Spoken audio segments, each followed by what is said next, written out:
ਅਗਲੀ ਖਬਰ ਆਪਣੀ ਸਟੇਟ ਕੈਲੀਫੋਰਨੀਆ ਤੋਂ ਆ ਰਹੀ ਹੈ। ਕੈਲੀਫੋਰਨੀਆ 'ਚ ਖਾਸ ਕਰਕੇ ਸੈਂਟਰਲ ਕੈਲੀਫੋਰਨੀਆ ਤੇ ਬੇਕਰਸਫੀਲਡ ਵਾਲੇ ਏਰੀਏ 'ਚ ਕੱਲ ਬਹੁਤ ਜ਼ਿਆਦਾ ਜਿਹੜੇ ਡਸਟ ਸਟਾਰਮ ਆਏ ਆ, ਜਿਹਦੇ ਕਰਕੇ 20 ਕਾਰਾਂ ਦਾ ਪਾਈਲ ਅਪ ਵੀ ਹੋਇਆ ਆ ਹਾਈਵੇ 152 ਦੇ ਉੱਤੇ।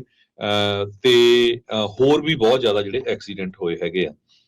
ਨੈਸ਼ਨਲ ਵੈਦਰ ਸਰਵਿਸ ਦਾ ਆਫਿਸ ਜੋ ਹੈਨਫੋਰਡ ਦੇ ਵਿੱਚ ਆ, ਉਹਨਾਂ ਨੇ ਡਸਟ ਸਟਾਰਮ ਵਾਰਨਿੰਗ ਫਿਜ਼ਨੋ ਕਾਉਂਟੀ ਨੂੰ ਕੱਲ 2 ਵਜੇ ਦੇ ਕਰੀਬ ਜਿਹੜੀ ਇਸ਼ੂ ਕੀਤੀ ਸੀ। ਨੀਅਰ ਜ਼ੀਰੋ ਵਿਜ਼ਿਬਿਲਟੀ ਸੀ ਬਹੁਤ ਸਾਰੇ ਏਰੀਏ 'ਚ।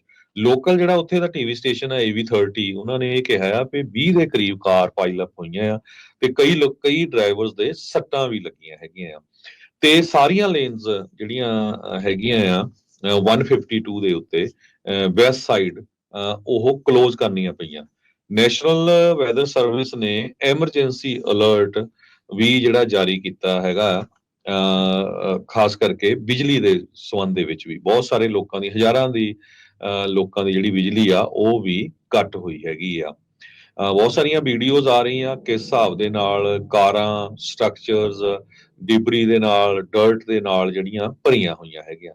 ਕੈਲੀਫੋਰਨੀਆ ਦੇ ਵਿੱਚ ਇਹ ਜਿਹੜਾ ਡਸਟ ਸਟਾਰਮ ਆ, ਇੰਨਾ ਜਿਹੜਾ ਆਪਾਂ ਕਹਿ ਸਕਦੇ ਆ ਇੰਨਾ ਸਖਤੀ ਵਾਲਾ ਜਾਂ ਇੰਨਾ ਸਟਰੋਂਗ, ਇਹ ਪਹਿਲੀ ਵਾਰੀ ਆਇਆ ਸੈਂਟਰਲ ਕੈਲੀਫੋਰਨੀਆ ਦੇ ਵਿੱਚ, ਸੈਂਟਰਲ ਵੈਲੀ ਦੇ ਵਿੱਚ।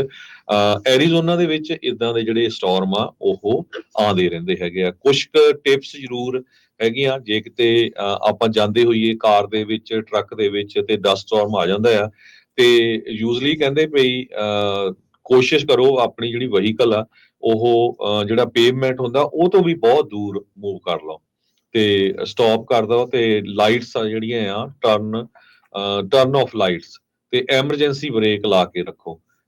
ਸੋ ਡਸਟ ਸਟਾਰਮ ਵਾਲੇ ਏਰੀਏ ਦੇ ਵਿੱਚ ਐਂਟਰ ਨਾ ਕਰੋ ਤਾਂ ਉਸ ਤੋਂ ਬਚੋ।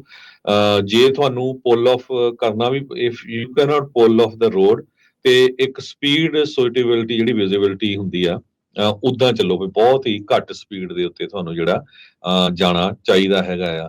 Painted central line to help guide you look. So ਤੇ never stop on the travelled portion of the roadway.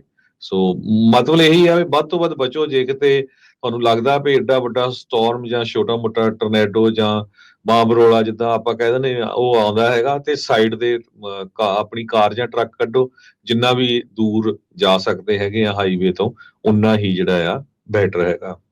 ਕਿਉਂਕਿ ਤੁਹਾਡੇ ਵਾਂਗ ਹੋਰ ਵੀ ਬਹੁਤ ਸਾਰੇ ਲੋਕ ਕੋਸ਼ਿਸ਼ ਕਰੂਗੇ ਆਪਾਂ ਸਾਈਡ ਨੂੰ ਕੱਢ ਲਈਏ, ਤੇ ਜੇ ਵਿਜ਼ਿਬਿਲਿਟੀ ਜ਼ੀਰੋ ਜਾਂ ਬਹੁਤ ਘੱਟ ਹੈਗੀ ਆ, ਤੁਸੀਂ ਆਲਰੇਡੀ ਕਾਰ ਜਾਂ ਟਰੱਕ ਪਾਰਕ ਕੀਤਾ ਉਹ ਤੁਹਾਡੇ ਵਿੱਚ ਵੱਜ ਸਕਦਾ ਹੈਗਾ। ਜੀ